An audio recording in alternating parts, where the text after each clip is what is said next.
Welcome to the Jill on Money Show. It's Tuesday, September 19th, and we are here chatting with you about how to better manage the various aspects of your financial life.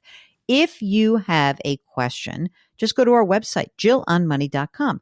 Click the Contact Us button and let us know if you would be willing to come on the air. Now, I'm going to get straight to our listener because she's on the clock. She's got a very busy life. So let's straight away get going and talk to Claire, who's on the line from Texas. Hello, Claire. What's going on? What can we do for you? Hi, I have questions about my retirement. I would like to retire, and I want to make sure that that's possible. Okay. Tell us a little bit about yourself.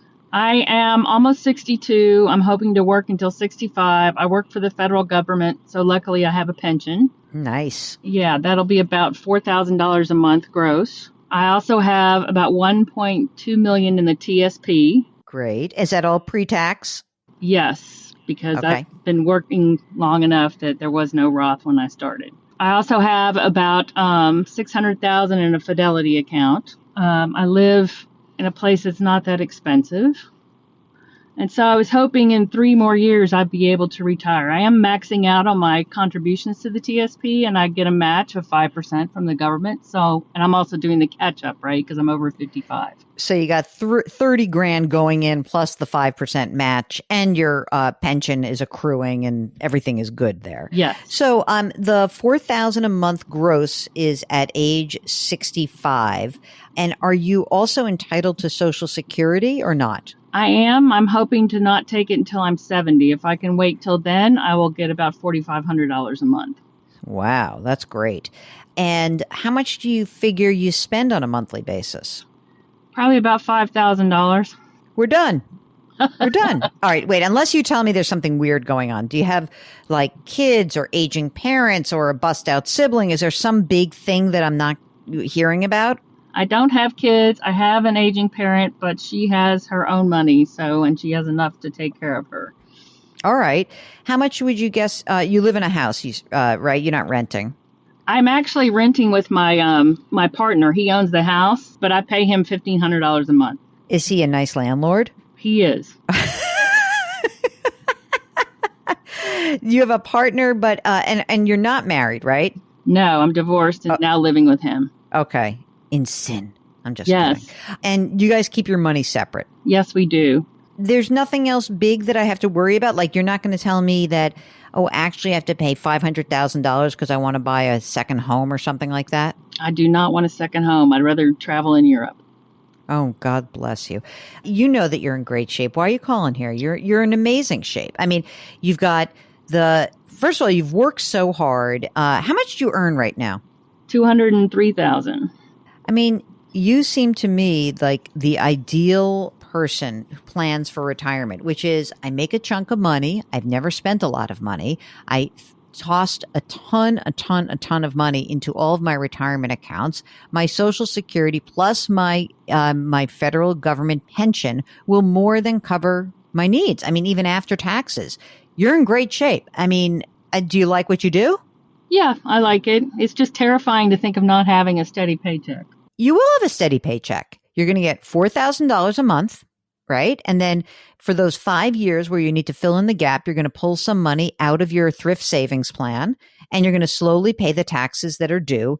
In fact, I might consider whether you should start converting some of that thrift savings plan because it's mostly pre-tax. Do you have any Roth assets? I don't, because I just kept doing pre-tax because that's how I did the bulk of it. So I thought maybe in that time period before I take Social Security, I'll have yes. Yeah. What I would do is there's 2 ways to think about it. One is you could actually convert the money, but I don't even think you need to do that. What you should do is that Fidelity account, which is non-qualified, it's already been taxed. I would not really touch that. I would use my thrift savings plan. I would pull the money that I need in excess of the $4,000 a month. So I even might pull more out because you have right now landed yourself at the top 32% bracket because you're single. You make $200,000, right? So you'll be in the 24% bracket. I mean, you could basically do something really smart, which is, let's say that you've got this $48,000 that's coming in. I probably would start taking out like 100 grand a year. I'm not kidding, from the thrift savings plan. So 65, 66, 67, 68. So those 5 years, you could take 100 grand out.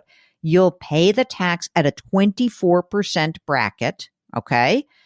And you'll get the money out. It'll be taxed. And then you'll reduce your required minimum distributions in the future. And then by the time you're collecting, who knows what the tax rates are going to be, but you're collecting Social Security at 70 and you have your pension. Now that's $9,500 a month. You're still going to be in the 24% tax bracket at that time based on today's, what we know about brackets today. And so you could just take less money out at that time. You could just start to pull the money out. You're not going to have to take money out until you're 75. Okay. So you could basically say, I'm going to take 100 grand out for 5 years. And then for the next 5 years, maybe it's 50 grand. We'll have to see where you are at that time. I would get as much money out of that account.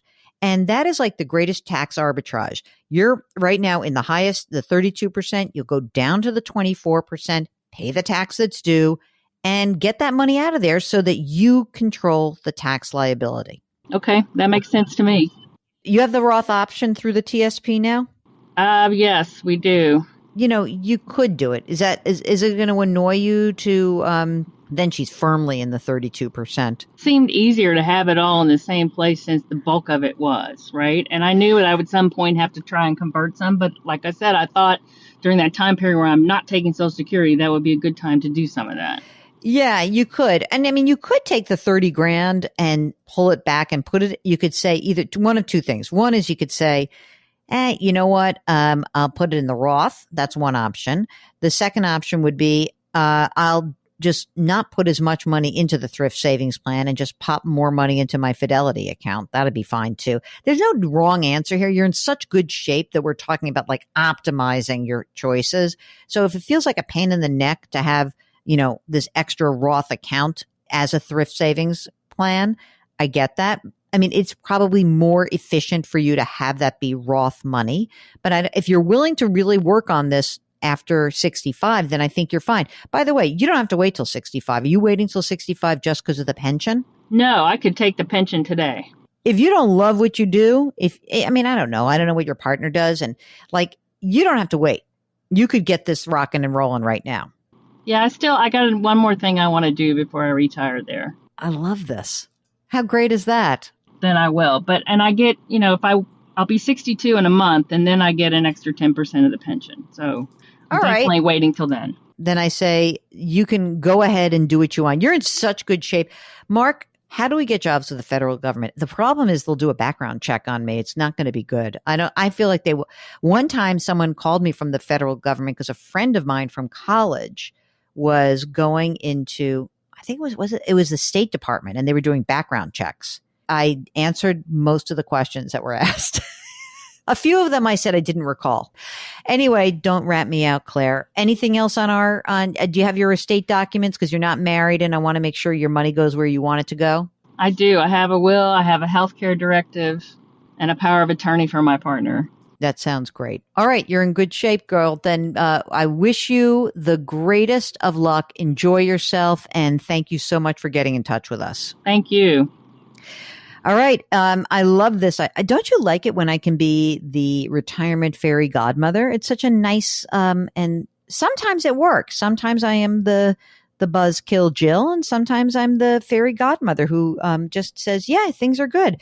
If you are lucky enough to have a pension, you should just wrap your arms around that statement and say, goodness gracious, maybe I could have made twice as much money if I worked in the private sector, but heck, I have this nice monthly income. You see how different it is? The calculus of making choices in the future really does change. It's one of the reasons why, as much as I am very grateful that we have our 401ks and 403bs, the pension, man, that is such a different peace of mind that it can give you. So anyway, if you have one, lucky for you. For the rest of us, just give us a holler. JillOnMoney.com. Click the contact us button. Let us know if you'd be willing to come on the air. And let's not just confine ourselves to retirement. Let's get some of you on the air who are talking about different things. You looking for a house? You're trying to fund your kids' education? You're trying to have a new career? Do you have a different choice about where you can work and what you can do? And I'd like to hear about all of those things. So please get online, JillOnMoney.com, click the Contact Us button. Do something nice for someone else today. Change your work, change your wealth, change your life. Thank you for listening. We'll talk to you tomorrow.